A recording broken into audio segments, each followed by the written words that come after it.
right, we're going to look at gas laws, part 2, sort of carrying over from what we looked at last week, the properties of gases. And to start, I wanted, not to get bigger, there. I wanted to go over a little bit more about what an atmosphere is, what that unit stands for. I feel I didn't really explain it super well last week.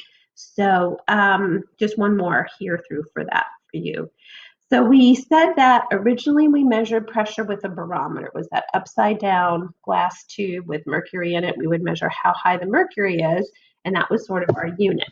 But that's not a real accurate way to measure things. It's not very safe using mercury and glassware and things like that. It's not very portable. So different instruments, then that unit became not very reasonable. So what we use now is called an atmosphere. And the idea is based on thinking about the atmosphere of gas that's above the Earth. It's this great big blanket. So the Earth is down here, and there's this big blanket of atmospheric gas that is over it. And so it is about 50 miles tall. And so if you picture every little 1-inch square here on Earth, like on the top of your head or on a piece of paper or the top of your desk, every square inch has a column of air above it that's 50 miles deep or tall, and it's pushing downward. Gravity is pulling and keeping those gas particles here, so there's pressure coming from those collisions. And so every square inch has that column of air, and that column of air puts 14.7 pounds of pressure down on everything at the surface of the Earth. And then that sort of was used as 14 psi, pounds per square inch, but then we translated that into 1 atmosphere just to make it a really easy number to use in our calculations. So you're going to appreciate it when we're doing calculations and just got to use a 1, okay? So that's where the unit comes from that we use for atmosphere now.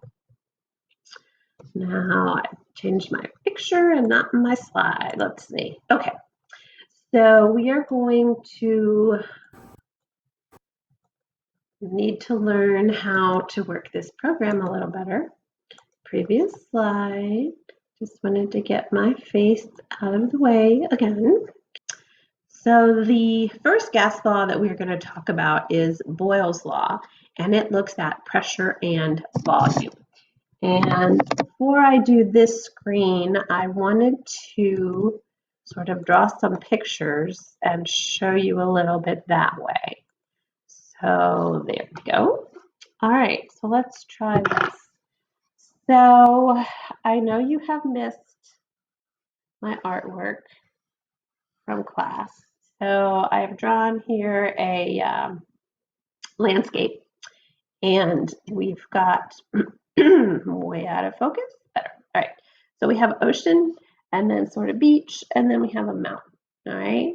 And above all of this is an atmosphere. So there is up here will be the top of the atmosphere. So there's this big blanket of air that is above all of these different places. And there's pressure pushing down on all of those places based on how thick the atmosphere is. Now, if we are at the beach and we are holding a balloon, pushing on that air in the balloon is an atmosphere of pressure. So there is this much pressure pushing down on the balloon when it is at sea level. Now, if we were to go swimming and take that balloon with us and sort of dive under the water, the balloon would be here under the water. There would be that same 1 atmosphere column pushing down, and there would also be the pressure of the water pushing down on the balloon. So there would be extra pressure, high pressure. And imagine extra pressure pushing in on a balloon. It's going to make the balloon get smaller. So the volume, high pressure, low volume. Okay. Now, if we were to go in the other direction and travel up a mountain, go take a car ride and be up here with our balloon, Now there is a shorter column of air pushing down on it, and that is going to put less pressure on the balloon. And so if we start with a balloon and the pressure is getting less and less, I'm not pushing as hard on it, then the volume is going to get higher. So low pressure, the balloon has a big volume. As we go down the mountain, there's more and more and more pressure pushing on it. Higher pressure, lower volume, it gets smaller, okay? So the pressure goes one way and the volume goes the other. So now let's see if I can switch back to our PowerPoint and current slide. So for Boyle's law, we have as the pressure gets higher and higher, the volume gets lower and lower. Or if the pressure gets lower and lower, the volume gets higher and higher.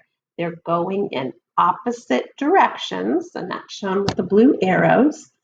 And when we do that in math, if we write it in math language, we would say the pressure times the volume equals the pressure times the volume.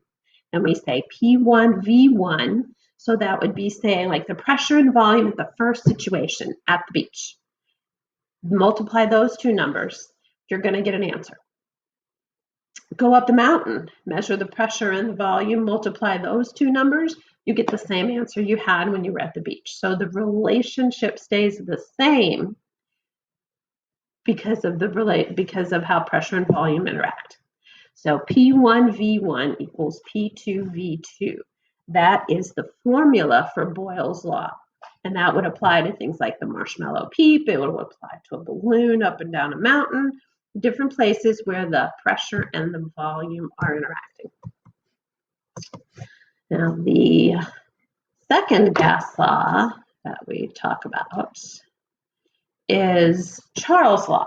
And Charles' law talks about temperature and volume. And so if you think of the hot air balloon video that we watched last week, you can think your way through Charles' law's logic. So Charles' law says that they're both going to go up. As the temperature goes up, the volume is going to go up. And if you think about it, the particles start out moving slowly, and as the temperature goes up, the particles move faster and faster. They spread out more and more. When they move faster, they get bigger volume. They bump the container more, it's going to spread out. You can't slow dance and take up a lot of space. Slow dance, more people fit on the dance floor. Fast dancing, spread out more, the dance floor space expands. So it's the same kind of situation for gas particles. So that is called a direct relationship.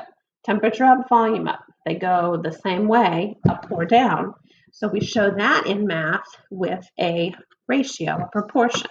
So V1 over T1 equals V2 over T2.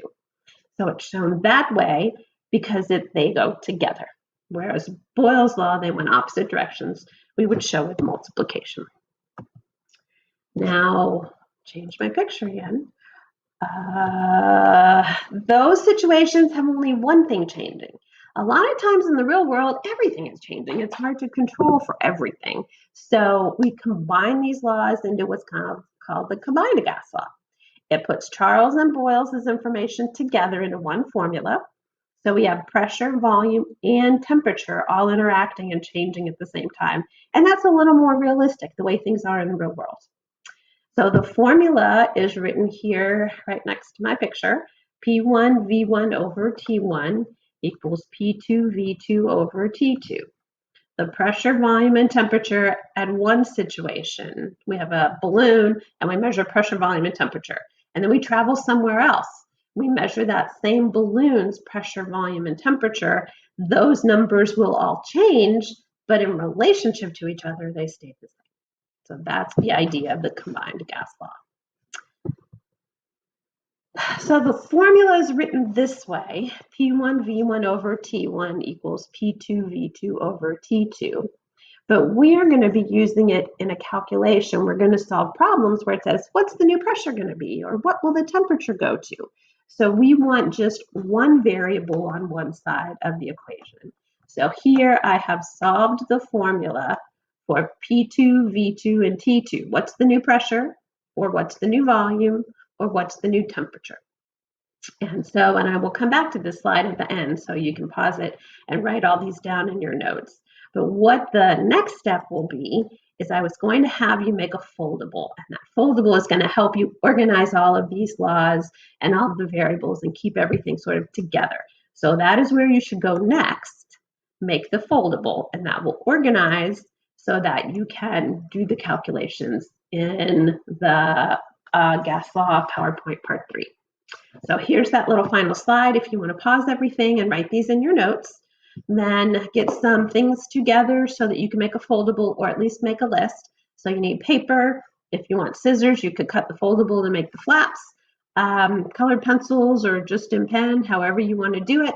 But put all the information from the foldable, including these, all together, and that will help you a lot when we tackle the questions and the calculations next.